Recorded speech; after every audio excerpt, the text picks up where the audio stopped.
I know that some in our audience know the finer points of hockey. The Chris Johnston Show. We are your friends. The biggest stories, bringing you inside the game. What did you hear? The Chris Johnston Show. What is going on? Here's Chris with your host, Julian McKenzie. CJ, it's always great to see you, even if it is virtual. I know the events of last week had me feeling a little bit down. Obviously, I can't imagine what other people have been feeling as a result of this as well. And I mean, whatever we were feeling is obviously paling in comparison to the pain that Kyle Beach, the former Chicago Blackhawks player, who was John Doe, who had the interview with Rick Westhead, must have been feeling for the last 11 years. But I imagine a lot of hockey fans, a lot of hockey media types, they've been feeling some type of way about the last week. So I just want to start off by just asking, how are you feeling, man? Little low energy, if I'm being honest, and probably for the same reasons. I can't say for sure. As you know, this job is 24/7. So maybe just in a low energy cycle because I've been busy working through the weekend, but it has been heavy. What's interesting to me is often stories come along and given the news cycle, we move on to the next thing pretty quickly. It doesn't feel like this one has fully exhausted that yet, if you know what I mean. And that there still is going to be a fair amount of discussion. I think we still need to hear from Kevin Cheveldayoff and Mark Chipman in Winnipeg.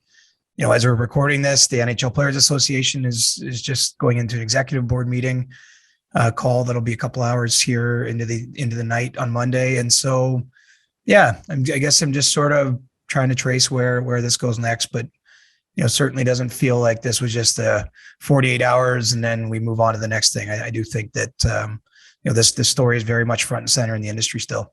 Absolutely. And we'll touch off on the latest turn in the saga, among some other stuff on this episode. I know the last episode we focused on Kyle Beach and the fallout primarily. We will discuss Gary Bettman's comments from his media availability earlier on Monday. As we are recording, Donald Fehr and the NHLPA meeting is happening. There's not sure what much we can add to that, but I'm sure I'll try to find a way to get something from CJ on that anyway. And there is a Jack Eichel update for everybody. I promised before we get to Ask CJ, we go through some of the questions that are out there. This is going to be a jam-packed episode, but we will definitely have a Jack Eichel update for you guys. So we're going to cover a multitude of different topics today, but I want to start with Gary Bettman. Just initial thoughts on Gary Bettman speaking to the media post Kyle Beach interview, post reports, post everything that transpired over the last week. It was a fairly wild call, I would call it, maybe, or lasted nearly an hour and was kind of all over the place and had some moments in it. I do think, to be charitable, I'm not sure what the commissioner really could have said in this conference call that would satisfy everyone, that would quiet the issue, or would just everyone go, oh, okay, yeah, they've got this handled. I think given the nature of what's happening here, this was always going to be a little bit of a scrambly kind of emotional call. Obviously, some questions got batted down. Others, it was fairly intense. And so, I don't have like a big billboard takeaway about what was said. I do still feel, I think, as I said in our Thursday episode, I'm not totally sure the league itself should be adjudicating everything here. I'm not entirely comfortable with that. Although I, candidly don't necessarily have a better answer about who it should be, but it feels as though there's just so many different ways that everyone involved is kind of linked together, and you'd almost just want a third party, I think, making some decisions on these matters. But, obviously a lot's transpired with Joel Quenneville, Al McIsaac, Stan Bowman losing their jobs. The possibility now Don Fehr could potentially lose his or have some kind of change in leadership in the NHLPA. And then, we'll see where else this goes next. But yeah, it was a wild call. It was very unusual. It wasn't a normal run of the mill availability with the commissioner and Deputy Commissioner Bill Daly. I'll put it that way. No, for sure. I'm going to try to I took out some moments of the call, which I thought were pretty interesting. And you can feel free to point out stuff that really kind of stuck out to you, just for added context for other people who didn't necessarily watch. Basically, Gary Bettman just delivering his own thoughts on the Kyle Beach interview. He did say he felt horrified and emotional and was distressed. His words specifically, watching the Kyle Beach interview and the fact that he had gone through what he had gone through at the hands of the Chicago Blackhawks video coach at the time, Brad Aldrich. But he did also mention stuff as with regards to when they learned about some of these allegations, or also the discussing Kevin Cheveldayoff's role in all of this, the current GM of the Winnipeg Jets. Also mentioning Joel Quenneville, and there was a big discussion about whether or not he should have been able to coach while he was supposed to be under a talk with Gary Bettman. Obviously, that led to him resigning from the Florida Panthers. Akeem Aliu gets mentioned that one as well. Yeah. Do you want to start with Joel Quenneville? I mean, there's a lot we could kind of go into, but I don't agree with that either. He was just saying he didn't want to give the appearance that there's any prejudgment in that case. Not allowing him to coach that game wouldn't necessarily have been prejudgment. It just would be, look, this information has come to light. In light of this information, now that we see what it is, we can't have you continue while we get around to having this conversation. I don't think that would have been prejudgment. Gary Bettman himself did allow that others can disagree with him on that. That's just one spot. I really didn't understand that at the time, and I still don't understand the reasoning now. He kept pointing out that he's coached 867 games or whatever it's been. 862 games, yeah. And since 2010, I was like, well, I'm not sure what that's illustrating. I mean, all that's underlining here is maybe all those games might not have been coached had this been handled properly initially, or had this been known sooner. I mean, anyway, this whole thing, I mean, there's we can pull on the string in every direction, but I didn't like that action by the league, or inaction in this case. And he quits a day later, resigns a day later, but it didn't feel like they maybe reacted to this the best. And, I thought one thing that was interesting, Julian, is, Gary Bettman mentioned even when the litigation was first filed early in the year, one of the reasons he said that the NHL didn't more aggressively pursue it is they were told by the Blackhawks and their lawyers that it was a meritless claim. Yep. Which is kind of interesting. I do think on a certain level, if you're the league, you do have to rely on the people who work for you or who are under you to be honest with you in those cases. I mean, I'm sure every single thing that comes across the desk of the commissioner or the senior level management at the NHL, you can't pursue because there would be a lot of information there, and you are relying on your clubs. But, it does appear that was a point of failure in this whole thing as well, and just maybe not reacting to it quicker and being more on top of it even earlier in the year when they first heard about the lawsuit. Well, here's what I'm not particularly that smart when it comes to those issues, I guess, in terms of legalities and whatnot. But and I'll mention this even as well with another point that I think bothered me a lot was when, and I'll get to Rick Westhead. Rick Westhead on its own, we need to spend a couple minutes on that.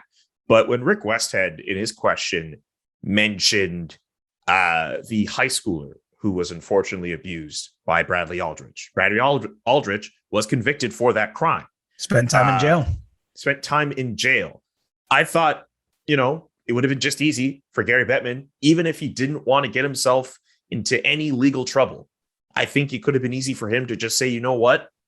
I still feel for this guy for what he went through and what he might be feeling right now. And I'm kind of jumbling these two thoughts into one question, but while, yes, Bettman did express some heartfelt, or maybe some people don't feel that way if it's heartfelt or not, but he did express some sadness about what Kyle went through. Don't you think Gary Bettman could have shown a little bit more? I think the fact that at least even if they learned about it when they did, couldn't Gary Bettman at least, step in and try to talk to Kyle himself and see what he's going through? Or the player, and I realize I'm kind of a little all over the place with this question, but essentially my whole thinking is it would have been great if Gary Bettman didn't think like a lawyer and thought a little bit more like a human being, essentially. That's fair. I think he's pretty heartfelt in this though. And I understand, look, I've criticized parts that I don't agree with what the league's done. I'm sure Absolutely. You have some of the same criticisms, but I think I can do that on one hand and also say, I really do believe he cares. But two different people can look at a situation and see where and like logically or reasonably look at the same situation and think it should be handled in two different ways, right? And so, Gary Bettman is a lawyer. I'm sure, I think lawyers, the way anyone who's publicly commented on this or released a statement in the last week, lawyers had a hand in that, right? PR firms had a hand in that. Especially in the US, it tends to be a bit more of a litigious place. Where I think you have to be mindful of what you put out there because of potential for lawsuits. I do. You're right, though. There still was room, I guess, to show more empathy there. And really the context of what you're saying is that on Saturday, the commissioner did speak with Kyle Beach directly, via a video call, and basically pledged to him that he and his family had access to any counseling resources they would need from the NHL. Moving forward, I believe Rick Westhead's question was specifically, would you look after John Doe too in a similar manner? That being the formerly 16-year-old high school student in Houghton, Michigan, that was abused by Brad Aldrich. And the commissioner said he needs more information. A lot of the information has been out there since 2014, I believe it was that case went through court. So, I'm not sure what more I wanted to hear there, but look, this is such a difficult topic. I mean, there isn't one right answer. I think clearly what you want to be seeing here, though, is you want them to be trying to make everything right that can be made right. You're trying to punish anyone who's in a position where they should be punished. And certainly as we move beyond these first week or two, you want to try to address, faults in the system so that further things like this don't happen in the future. And so, I think that this is a start. I'd like to see the league do more. I'd like to see the commissioner's office do more. But I don't think it comes from a position where he doesn't care or he doesn't think this is serious. I think it's just, where he's compelled to act maybe just isn't on the same level that I think there should be action on. Sure. Okay. We can say that. What about the actual punishment? I didn't win you over though. No. Yeah, look, we're allowed to disagree on stuff. That's fine. Right. What do you think about the nature of the NHL's punishment, right? Like some people were making the point that, $2 million as a fine for the Blackhawks, not sufficient compared to the fact that the New Jersey Devils got more for salary cap circumvention. The Arizona Coyotes lost draft picks and $2 million for what they were punished for a couple of years ago, essentially having what's it called? It's illicit workouts, essentially illegal testing leading up to the draft, which I think everyone would argue is so much more trivial than what went on here. And they lost more. Right. And I think that was that was one of the points I thought where the commissioner was kind of backed into a corner, so to speak, or I didn't fully understand the reasoning. I mean, he's saying $2 million is a significant fine. I will grant him that.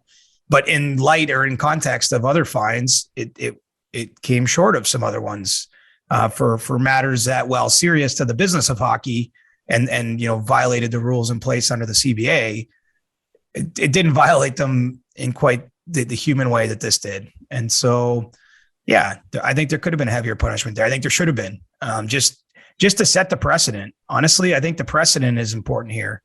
Like he was saying, part of what he wanted to communicate to the other teams is with a $2 million fine is this, you have to have your own house in order, or there will be consequences to this. And the commissioner at any time can hand out heavy financial fines and can dock draft picks, which, maybe on the surface doesn't seem like a serious thing, but a team like the Blackhawks, I mean, they're rebuilding. If they took away draft picks right now, I mean, that would competitively hurt them for the next little while, which is part of the way their business runs, which, hurts their bottom line on some level. And I think does send that message that no one wants to do this. And so, yeah, they fell short there. And I thought that part of the press conference, the couple questions on that topic, there was no way out of it because we have enough precedent with other issues that aren't, it's not comparing apples to apples, of course, but you have a case here. This should have been the largest penalty ever levied against an organization because it's an awful thing that's happened, but it's the cover up too, right? It's how long this was swept under the carpet, never really dealt with, never flagged, didn't even get the ownership. I mean, we were reacting to the personal part of Kyle Beach. This is just an ugly, ugly incident. Like everything that happened after, in addition to what happened at time, and then allowed this video coach to go on to other victims, essentially, to go on to other jobs. And so, yeah, there should have been a heavier fine there. And I would have been fine with draft picks. I mean, it's maybe not as easy because they've traded some of their future picks away. I don't know exactly how you get around that. The Seth Jones deal involved 2 first-round picks. For example, although one of them was made already. But anyway, yeah, should have been more. I'll tell you this, like we talked about in the last episode about what type of punishment would have fit Chicago well. And I kind of went out and said, you know what, just vacate the 2010 title. But you made the point about draft picks in that episode. And the more I think about it, like, you're right. Like, the draft picks kind of hurt a little bit more because, and I mean, I'm thinking of what we see in college football where teams lose out on titles because of some violation that happens. That's not going to stop the players from that team celebrating and acknowledging the title. And the fans of those teams, they saw the footage. It's still out there. You can't really erase it. Like USC had all these titles. You could still find footage of them celebrating their national championship before it was vacated. But a draft pick, that hurts in the long run. That's part of the development. That's part of them making their team better. So I'll give you that well, look at Arizona right now. Like Arizona, This could be one of the worst teams we've ever seen this season. It's only 8-10 games into the year, so I won't go too yet. But they haven't won. I mean, they were close to beating Carolina on Sunday, but they really haven't been that close to winning in general. And this is the fallout of what happened there, right? I mean, they ended up not having draft picks a couple years ago. Then they drafted a player that they had to renounce the rights to afterwards, and then now they've basically tore the whole program down to the studs to try to get picks to start a new rebuild. I mean, this is the echo effect of losing the picks they lost under John Chaika, a couple years ago. And so when you look at the Blackhawks, like if you dock them the next number of years, significant picks, I mean, how do they get better? I mean, they haven't won yet either.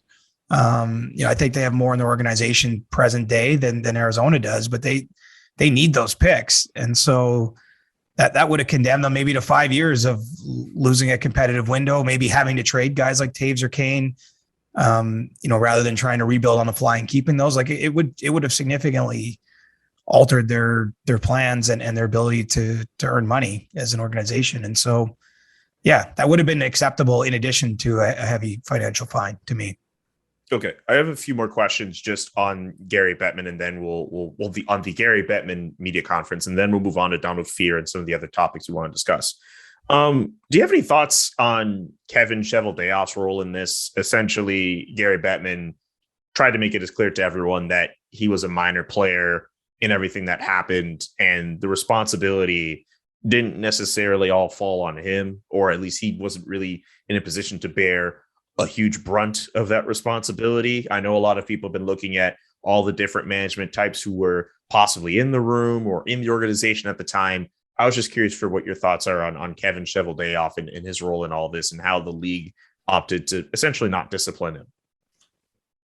Yeah, well, look, he was the one guy in that room that's still working the NHL today, and I do agree with the sort of assessment here that he was the lowest ranking official in the room. He didn't have in the organization at that time, he had the least ability probably to deal with something like this.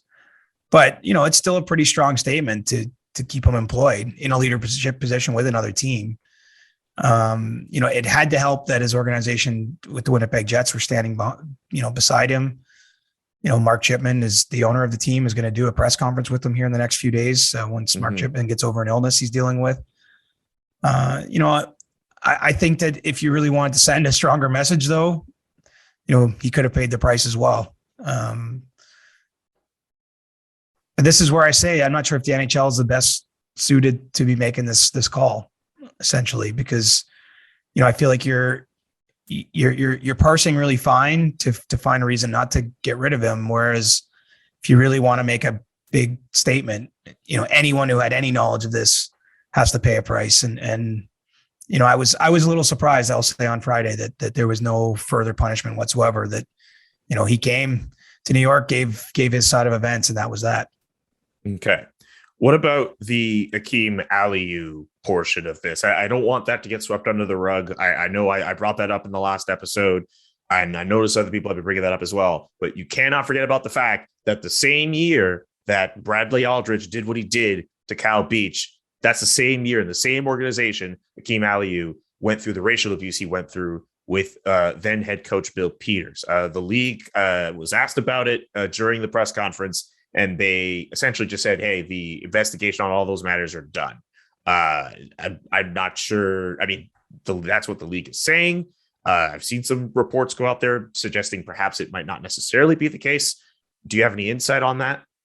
I don't know a whole lot more than what was said. You know, I saw that Akeem Aliu's own rep, though, came out and said that it's news to them. This is done. And so it doesn't appear that it might be done, the investigation, but we don't know what the results are. That, you know, the person directly involved in this doesn't know what the results are, if there's any punishment. I mean, man, it doesn't make much sense to me, but I don't have any specific knowledge, unfortunately. I can't support this with any additional reporting. That's fine. But it's a little bit awkward to me that, like, why is there any question? If this is done, you'd think he would know about it, and evidently he doesn't.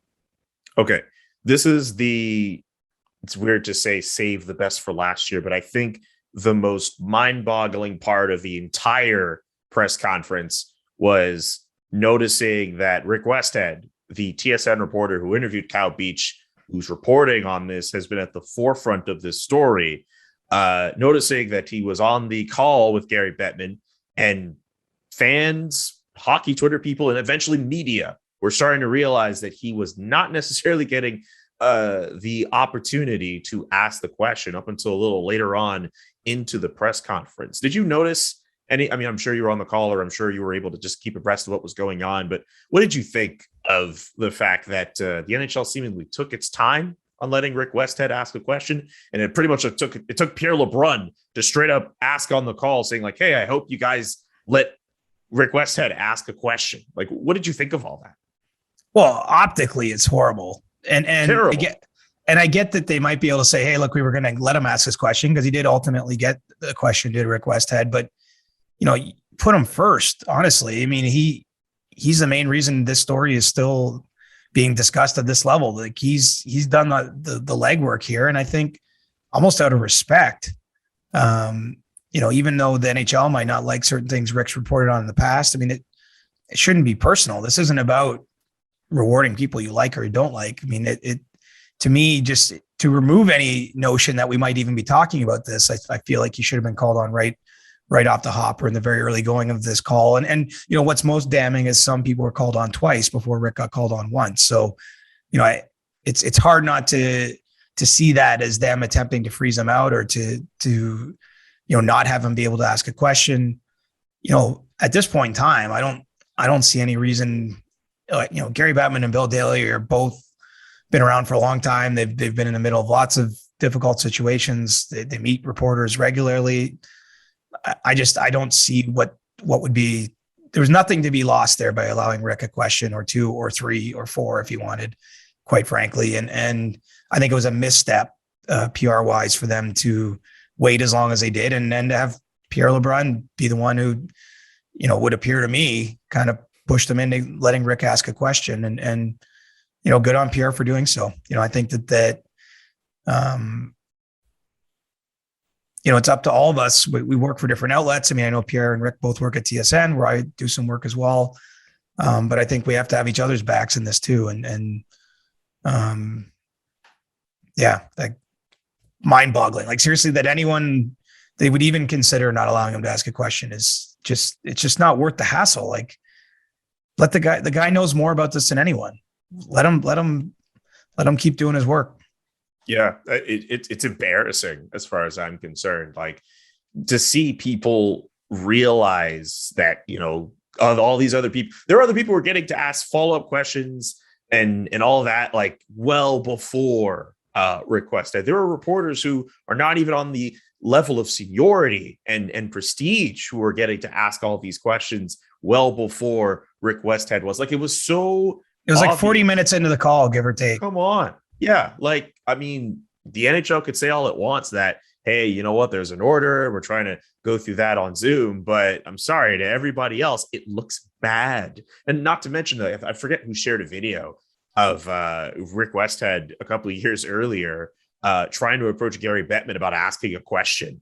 And he was essentially almost kind of shrugged off and told, hey, it was not the time to ask the question. I think it had to do with concussions. But there is a history of the National Hockey League ducking Rick Westhead. So if you consider that, yeah, you definitely are right to have your suspicions that the NHL is probably going to take its time and not necessarily get to a Rick Westhead question right away. It wouldn't have surprised me. That's why it's avoidable, though. Like, to me, just remove the optics of that and just go to him right out of the gate, or second question or third question. Have it right off the top, get it out there. And, again, like, these guys can handle themselves. Didn't matter what anyone asks in any of these live interviews. I mean, Gary Bettman's been on this job 30 plus years. Like, he speaks to reporters as a matter of course. And he's a very smart guy. He's a lawyer. Like, I don't see any downside to giving Rick the floor. It seems personal and kind of just unnecessary to make this something we're talking about, but it was very much a thing. And it wasn't just us. I mean, you saw it everywhere on Twitter, the discussion about it, even to the point that Pierre had to step up and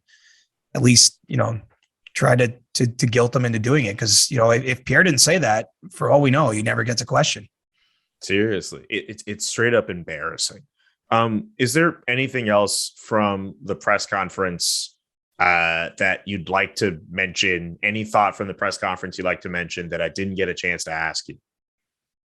No, not really. I mean, as I said, I'm still gathering my thoughts on it. Like, it only happened within the last couple hours here. It was long. It was veered all over the place. And as I say, I don't think it ever couldn't. I think it was always headed in that direction. It's an emotional time, and there's a lot going on here. There's a lot of different directions this is pointing, but my goodness, it was not orderly. We'll put it that way. No. Speaking of stuff just going on, as we've mentioned a different number of times on this podcast, we are recording as Donald Fehr is in a meeting with different NHLPA player reps, essentially to determine his future. A lot has been said about the way that he handled the Kyle Beach affair. Not a lot of good things being said. And frankly, to be honest, there is genuine reason, as far as I'm concerned, to believe that he could be in a position where he may have to step down from his position, because he essentially let Kyle Beach, and by effect, a lot of other players in the NHLPA over the last 11 years down. I'm not sure how you're able to trust a guy who's not able to help out in situations like that. What do you think about this whole Donald Fehr thing? I know you wrote about it in your Inside the NHL column, which can be read on the Toronto Star. What did you think? What do you think about this whole ordeal? Any thoughts and insight on the Donald Fehr matter? Well, there's definitely a lot of players that are going into that call wanting answers, and they want more information from the NHLPA's end of things as to how this was just these complaints were raised. This issue was raised, flagged to the senior levels of the organization, and nothing appears to be followed up upon. I mean, players are pissed, man. There are angry players out there that I've communicated with. And, I think that the way they look at this is that if you want to be cynical about the business of pro sports, obviously teams routinely kind of toss guys aside. If you're not useful anymore, you get traded, whatever. They don't always have your best interest as an individual at heart. A lot of things can happen in this industry, and I think players kind of accept that. It's part of what the job is. But, when you have a union, it's pretty explicit to me that the union should be there to protect the members of that union.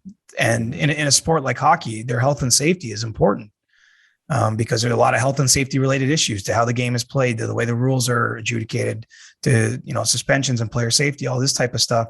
And, it's hard to imagine a situation, again, if you're the executive director of the NHLPA and get a call or get an email, get information on something like this and not want to get to the bottom of it, not do everything you can to advocate on that player's behalf. I don't have all the answers as to why it didn't happen, and the player reps don't. And I think that that's really what this late afternoon Monday call is going to be about, is asking some of those questions and getting more information than is currently available. And then some kind of decision will be made. And, I really don't have a feel on how this is going to go.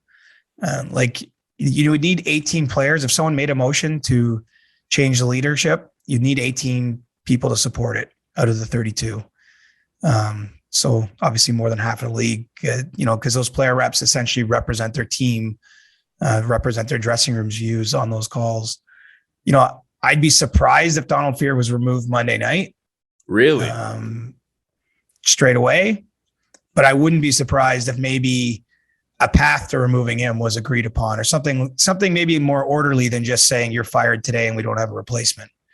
But who knows? I mean, I think that's part of the drama of this. I've spoken to people in and around the situation right up to the time the call was happening, and even people that are pretty dialed in, in that organization don't know exactly how this will go. And that's part of, I think, what makes it, compelling is that, it's really up to the will of these players to dictate where they want their organization, what direction they want it to be, what kind of action they want to take here. And yeah, I mean, Donald Fehr wasn't the executive director when the Bradley Aldrich situation happened, but he did take over December of that year. Mm-hmm. And based on, the information in the Jenner and Block, report, spoke to a couple agents. Kyle Beach spoke to, someone within the organization about what happened. And, it's hard to imagine that 10 years went by and they didn't do anything or pursue this to more than what it seems. It just seems like it went away, maybe because he wasn't as full-time a member as other players. Obviously, Kyle Beach didn't end up playing a regular season NHL game. Maybe that's part of it, but I don't think that that's acceptable to the players, because often the union has to protect some of the most vulnerable members, right? Sometimes it is the players that don't have a huge standing on their team, that aren't superstars, that don't end up making $100 million in their career because they have brief careers in the NHL, and they're really, fighting and scrapping for whatever they can have. I mean, I think that's why this has players' attention, is because, Kyle Beach is one of the more vulnerable types of players that comes through professional hockey. And obviously his union was among those that failed him in this, awful set of events that went down. Can you expand a little bit more on why you think, you did mention you'd be surprised if he was removed off of the call, which again, we have to stress for everyone, we are recording as the call is going on. I'm not sure if by the time the episode comes out somehow, if any announcement on his future will be made, but it should be pointed out that as you're listening to this episode, we are talking and recording as the call is going on. But is there any reason why you'd be surprised if he was straight up removed during the call? Well, the NHLPA has a difficult history, right? Don Fehr is the fifth executive director, fifth person to lead the organization, and each of the previous four have been no one got to leave the job on their own terms. Right. There's always been some cloud of controversy or scandal or what have you around each of the previous people to do this job. I think in Don Fehr's case, there's some agents that are worried about what might happen to the union if he were just straight up removed without really a clear successor. As far as I know, there isn't really a succession plan that's in the works with the PA, which you would think would just be happening naturally as it is. Don Fehr is 73. He's already working beyond an age most people would want to have a full-time demanding job the way this one is. And so, even if this situation didn't happen, I think it's not controversial to say he wasn't going to be doing the job too much longer. And so I think that some of the agents are worried about instability with that outcome. But, I'm just going on my gut. I haven't talked to the 32 player agents and player reps rather. And that would be the only way to truly know, because those players can affect this change. But it's going to take a lot of them to rise up and say, let's remove him tonight or today. I think what's more likely is you see a different sort of transition of power that maybe plays out over some time.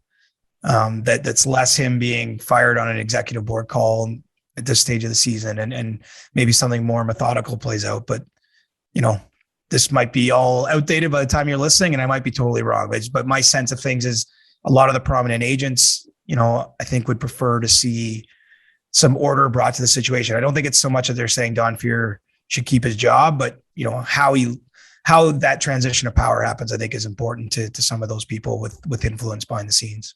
Yeah, that's going to be a story. Just pretty much every little domino that falls from the fallout of Kyle Beach. Essentially, now we're just going to be focusing on pretty much for as long as we need to focus on them. But I think we delved through a lot between the Gary Bettman press conference and what we know as of right now when it comes to Donald Fehr. We're in October, football season well underway. No better time than now, if you haven't already started in September, to get yourself some skin in the game than by using BetMGM. They are the exclusive betting partner of The Athletic. And if you're a fan of The Athletic like I am, you can bet $10 to win $150 plus a free 3-month subscription or extension to your subscription to The Athletic when you bet with BetMGM using our promo code. Just sign up at betmgm.com and use the promo code TheAthleticPod at checkout to take advantage of this special offer from the king of sportsbooks. That's The Athletic Pod. That's the promo code. You bet $10 and you could win $150 and also a 3 months free subscription or extension to your subscription for The Athletic. BetMGM.com and use the promo code TheAthleticPod. New customer offer. Visit BetMGM.com for terms and conditions. 21 years of age or older to wager. Arizona, Colorado, Washington, D.C., Indiana, Iowa, Michigan, New Jersey, Nevada, Pennsylvania, Tennessee, Virginia, and West Virginia only. Excludes Michigan disassociated persons. Please gamble responsibly. Gambling problem? Call 1-800-NEXT-STEP in Arizona, 1-800-522-4700 in Colorado, Washington, D.C., Nevada, Wyoming, and Virginia, 1-800-270-7117 for confidential help in Michigan, 1-800-GAMBLER in Maryland, New Jersey, Pennsylvania, and West Virginia, 1-800-BETS-OFF in Iowa. Call or text the Tennessee Red Line 800-889-9789 in Tennessee or call 1-800-9-WITH-IT in Indiana. I did say we would touch on Jack Eichel. He's still a member of the Buffalo Sabres. He still has not gotten the artificial disc surgery that he wants, but there may be some teams interested in him still. What can you tell us about Jack Eichel right now? Well, talks certainly have escalated here in the last few days. I get that feeling that there's a bit more urgency to the discussions. And we've seen this happen. There have been periods sort of where there's spikes of interest and there's optimism, maybe something might get done, and then it goes quiet. This has been a bit of a roller coaster set of negotiations or dynamics that have happened. But, it does seem to me that the Vegas Golden Knights still make the most sense for, the suitor for Jack Eichel. They're currently dealing with just a crazy rash of injuries right now. They're actually in Toronto. I was at their practice today. They're with William Karlsson, Alex Tuck, Mark Stone, Max Pacioretty, Nolan Patrick. You're not making a Jack Eichel trade to address those holes because, as we know, there's still a long-term recovery here for this player. It's more of a big picture, long-term decision than anything about patching a hole today. But, I do think the Golden Knights I know that they have a degree of interest, but there's also a game of chicken going on, right? Like I've been pretty consistent in saying, Julian, that I don't think the Sabres are in a position to get maximum value here. I think that once they've got into the season, it's a tough negotiation. And so it's kind of who's going to blink first and what's it going to take to make this trade happen. But, the NHL would like to see it resolved.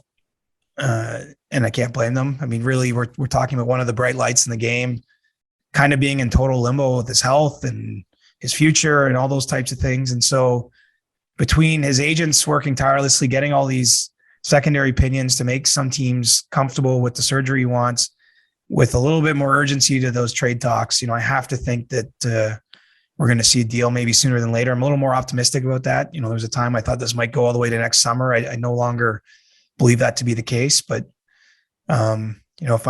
if I'm gambling, I'm saying he's going to be a Golden Knight, but I've gone to Vegas and lost before. So that's not a sure thing. I've never gone to Vegas in my life, and I'm not a big gambler. So hey, you've gambled for the both of us, I guess. Yeah, I've seen the wrong side of a craps table in Vegas. Oh God. Well, now that's just inspiration for everyone else on Ask CJ. One question I'll just ask here before we get to the question period of the Monday episodes here. Yes, the NHL is kind of busy with something else going on right now, but is there anything that could really stop the league from just stepping in and being like, okay, you guys have a deadline to resolve this issue or a deadline to trade Jack Eichel, or them just stepping in and just being like, okay, we're going to just take matters into our own hands with this? I don't think that'll come from the league, but what you might see is a grievance filed by Jack Eichel.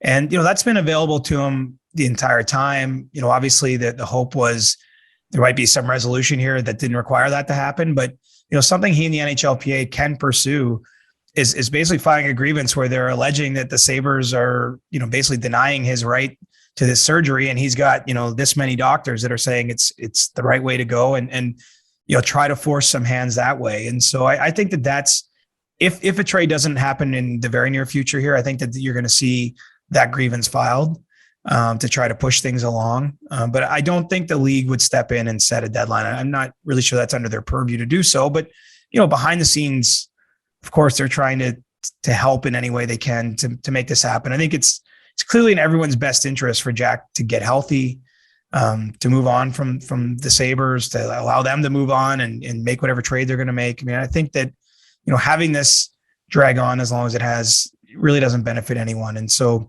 I don't see it being a league, set of mandates, but certainly the PA and Jack Eichel might step things up a notch by filing a grievance here in the near future. Okay. So as this episode has progressed, we have gone from more of the heavier stuff with Gary Bettman and Donald Fehr, something a little lighter with the Jack Eichel tidbit you just mentioned. And then we're going to get to Ask CJ, where I tried to not as many questions as we would normally have, just considering the interest of time here, but also I tried to make them a little bit lighter. I think we can afford ourselves that, obviously, with what's gone on the last few days. It's okay. We're on the back half of 30 minutes now, so we can do light. The bell has already sounded. I think it has. Let's get to this first question. By the way, if you ever want to participate in a future segment of Ask CJ, we do this every Monday. Tweet at Reporter Chris on Twitter or join our Discord and write into the CJ Questions sub-channel in the SDPN Discord. Here's a Twitter question from Steve Van Eyck. Does having a 30-second team in the league increase the Stanley Cup bonus for players? Ooh. I don't know if it's related to the fact that 32nd team came in, but in the MOU that was signed in 2020, there was an increase in the playoff bonus pool. And so I can't say for sure that it's directly related to the fact there's more teams, but I do know the bonus money has expanded. And Julian, in the last, say, like 6-7 years, it's expanded tremendously from where it was before that time. There's a lot more money available to players. And, it's a time of year when they're not being paid. Players get a paycheck basically on the 15th and 30th from October through April, depending on the season. Obviously a little different in the COVID times, but in a normal season, they get 13 or 14 checks. And then, once April gets going, mid-April, and they enter the playoffs, there's no more paychecks. So, there's more money in the pot for players. And that's something they negotiated with the owners, a year and a half ago. Do we know the number specifically as to, what money were they making like 7 years ago and what money are they making now? I'm just curious. It more than doubled. And I don't have it handy. That's fine. But like, we're talking more than a couple $100,000 for each player on the winning team of the Stanley Cup. And even if you lose in the first round, there's even a small amount of money for that. So each of the 16 teams that makes the Stanley Cup tournament is guaranteed some amount of money. And if you play right to the end and win, you can buy yourself a nice car. Well, or some Bitcoin, which is what I would recommend you do with it. I was waiting for a Bitcoin reference. Aaron announced today he's taking some of his salary in Bitcoin. Sorry, what was that? I think Aaron Rodgers, the Green Bay yeah. quarterback, he just announced he's taking some of his salary in Bitcoin now. Oh, okay. I did not see that. Tom Brady gave a Bitcoin to a fan. Yes, he did. It's happening, bud. It's happening. It's just like all these NHL people are just going to start. Imagine some guy out there is going to give me all my salary in Bitcoin. I think I'm sure someone's going to do it. I'm sure. Oh, for sure. It's funny, when I was negotiating my deal with TSN this summer or this fall, and we were at a point where we hadn't agreed on the money or whatever. And they jokingly said, "Hey, what happens if we pay you in Bitcoin?" I was like, "We'd have a deal right now." Oh my God. Like you could end the discussion right now if you paid me in Bitcoin. And I think he was kidding and I wasn't, but, I think that's going to happen in our lifetime. Bitcoin CJ. Okay, so we have Big Money CJ and Bitcoin CJ. That's a second nickname for you. I feel like you like Bitcoin CJ more than Big Money CJ. But in any case, next question from Tyler Cost on Twitter. What's your opinion on the Los Angeles Kings? Are they back to form, or are the veterans carrying the team for yet another year? Curious to know your opinions on the farm system they have, and whether you see another cup in their direct future, in parentheses, 2 to 3 years. Ooh, that might be a little soon. I like where they're going organizationally, though. Like, if you look at any of those rankings of best prospects, I mean, the Kings are in the top 3, essentially, pretty much unanimously. And so I do think that they're in a great spot. Big picture, I think if we're looking at the here and now, it's been a tough start to the year. Obviously, Quentin Byfield got injured, and so he's not available for the first number of months. I don't know what that's going to mean for a season because, once he does get healthy again, he's kind of playing catch up. And so, they've had some tough hands dealt to them so far. And I do think, Drew Doughty's already going to miss a significant amount of time. Sean Walker's done for the season already. They've had some bad injury luck, and I don't see them as being a deep enough team to get through something like that over a period of time. But, I'm forecasting another season this year where they're not going to make the playoffs, probably another year where they're going to pick reasonably high in the draft, depending on their luck with the lottery. And, I don't think it'll be very long before we're talking about LA and Detroit, both as 2 teams that, were once great, have gone through this sort of nuclear winter and are going to, come out on the other side with pretty damn good young teams that are going to be, climbing towards contention. On the subject of Detroit, I'll just add this as an aside. I can't wait until Detroit is good again. And I know they play in different conferences. Bring back the Detroit-Colorado rivalry. Some of the best days of the NHL were when both those 2 teams hated each other and went at each other's throats. And those teams were good. And in this new era, if both these 2 teams, a Detroit-Colorado Stanley Cup final, considering the history between those 2 franchises, maybe in like 5-10 years or something, mind blown. Both organizations from that era could look at it and say we could have one more cup except for the other team. You know what I mean? Like they each had like a dynamite team that lost either to the Avalanche or to the Red Wings. And that's what makes a great rivalry, of course, right? Is it went both ways. Both teams of that era did win cups at certain times, but they played some pretty crazy playoff series. We'll get it again. We'll get it again. My kingdom for Detroit, Colorado Stanley Cup final. Here's a question from Discord from Aaron. Was Zach Hyman on Team Canada's list of players to be selected for the Olympics? The long list, essentially, I think he's referencing here. With the way he's playing, he could be put on Connor McDavid's line there, kind of like what happened with Sidney Crosby and Chris Kunitz in 2014. I do not know if he's on the long list. They're protecting this long list with a high degree of security. We've been able to figure out the goaltenders. Mm-hmm. I did report in my story this week that Andrew Mangiapane from the Calgary Flames is on that list. And he's kind of, to me, an interesting dark horse name. I'm certainly not saying he's going to make Team Canada, but he had an excellent world championship last year, was named MVP of the tournament. They won the gold medal in Latvia. That always scores you bonus points with Hockey Canada if you go and have a great tournament at the Worlds. And then, he started this year with 7 goals in his first 8 games. And, I just a player that I know, talking to scouts around the league, that have said, he's just a rare guy that keeps getting a little bit better and better every year, even into age 25 where he is today. And so, it's a tough mountain to climb when you're talking about Team Canada's forward group. I mean, that's the hardest entry point to this team, but, I know he's being looked at. Zach Hyman, I don't know if he's on the list. So it's hard for me to really evaluate his chances. But, I don't think it's a crazy premise. When we've seen in the past that Team Canada likes to have sort of those pairs play together, guys that they know can work. And, Hyman's, he's having a great start to the season, but I do think it's going to be hard for whether it's a Mangiapane or Hyman. There's too many established stars that aren't going to make this team. Like there might not be room for all of like Mark Scheifele and Jonathan Huberdeau and, Matthew Barzal. Like those are the players that are kind of on the fringes once we get beyond the obvious ones that I think we'd be agreed upon at the top of the roster. And so it's hard to even get into the sort of bottom half of Team Canada's A team. I mean, it's just such a deep forward group. Yeah, Canada, of course, being the favorite at the Olympics. Last question for you, which maybe a little late considering Halloween was over the weekend, but from Bootmaster Ben on Discord. By the way, sdpn.ca if you want to join the Discord and do all that fancy stuff there. Subscribe to the podcast wherever you listen to the podcast. But from Bootmaster Ben on Discord, which horror movie villain would you be? Oh, man. I don't really watch horror movies. Me neither. Like, I don't even have a good answer. I have an answer for me. I know he didn't ask for me, but like, let's have your answer. Cause like, honestly, I don't even have an answer. I haven't watched a horror movie in like 20 years. Damn, really? What was the last movie you watched then? The last horror movie you watched? I don't know. I haven't watched a movie in like 5 years, probably. Really? Yeah. I'm so bad with pop culture. Like movie theater or like sitting at home on like Netflix or Amazon Prime? Like Both. at all? Both. What? Yeah. How? I don't know. Who has time for that?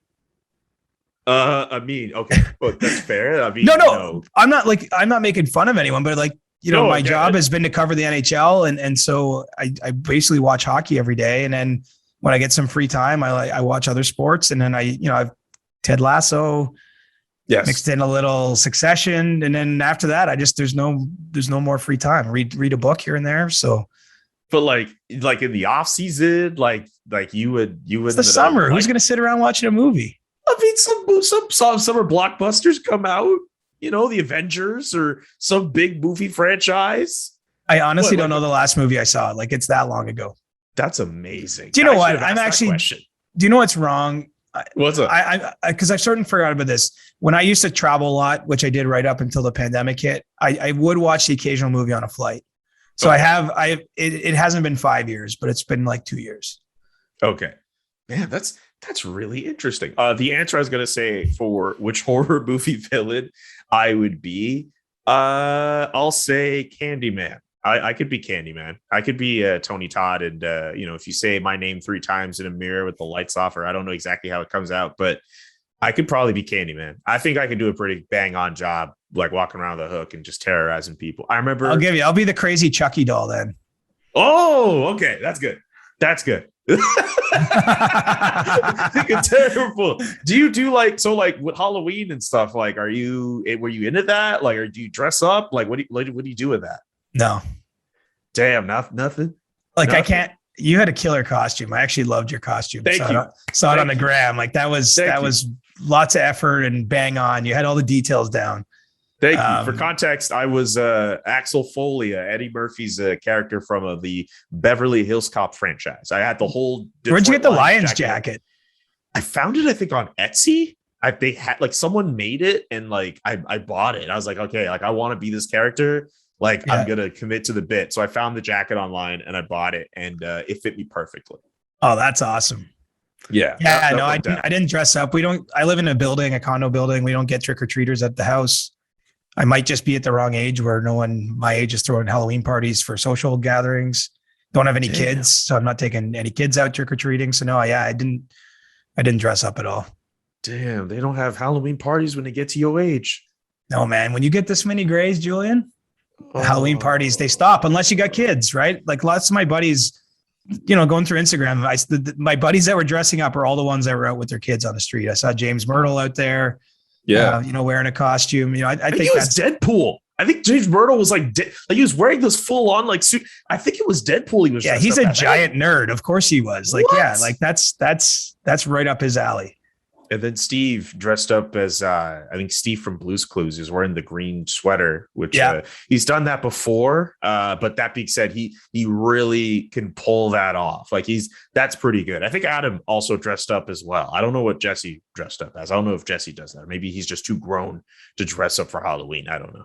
Now, so what's the ruling on that? Like, are you allowed to wear the same costume more than once, or?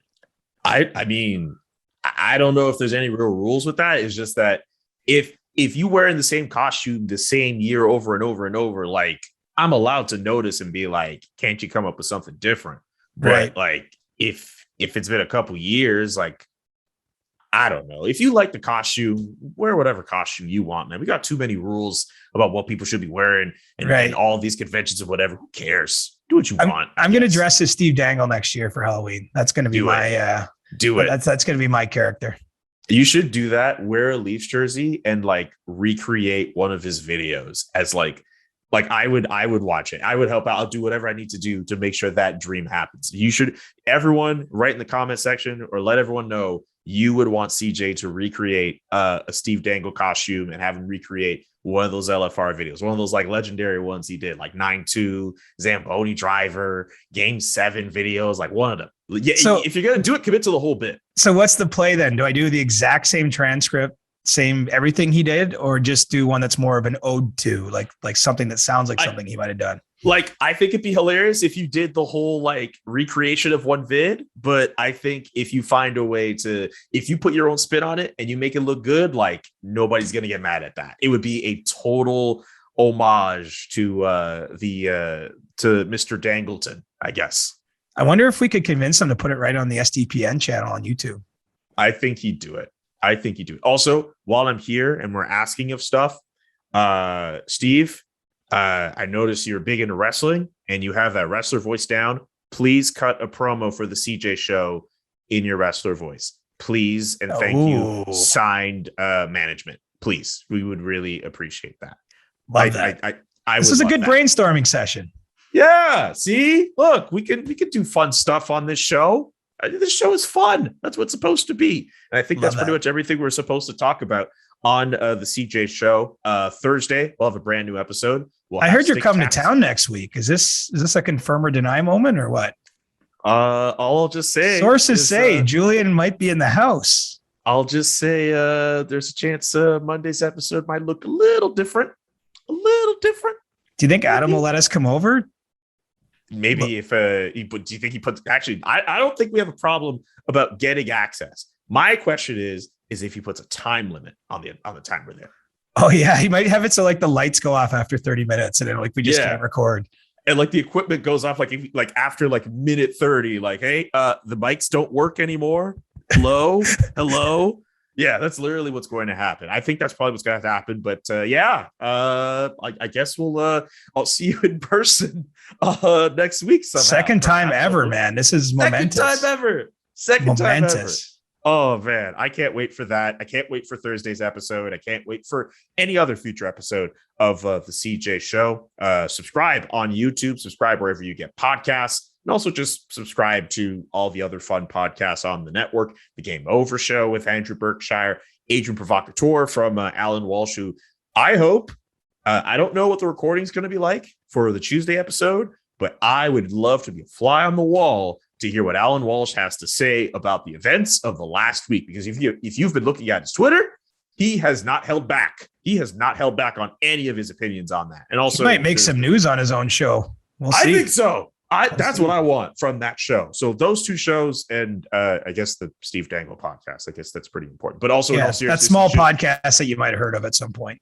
In all seriousness, you should check out their last two episodes where they delve into the report surrounding obviously the news with Kyle Beach and the interview they have with Rick Westhead as well, which I think is one of the better pieces of content you can listen to in the fallout of everything to do with the Chicago Blackhawks. For CJ, I'm Julian saying so long. We'll see you all on Thursday, and peace.